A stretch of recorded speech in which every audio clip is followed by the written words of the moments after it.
Rules पता है ना गेम के? हाँ पता है कि सिर्फ गलत जवाब देना है और सही जवाब दिया तो पनिशमेंट। ठीक है। रेडी? यस। भारत की राजधानी? ग्रेटर नोएडा। महिला टीम क्रिकेट टीम की कैप्टन?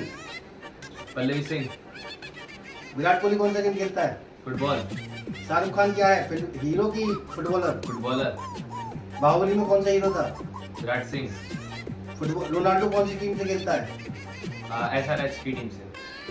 और विराट कोहली की टीम कौन सी टीम है? वो मुंबई इंडियंस। दिल्ली की राजधानी? ग्रेटर नोएडा। गाय क्या देती है? पानी। और समुद्र क्या देता है? पानी। दूध। Very good. और विराट, आपका नाम क्या है? हमको यादव। पापा का नाम? इंदिरा गांधी।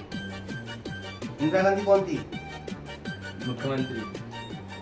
आपने सुबह क्या पिया था? दूध। जीत गया।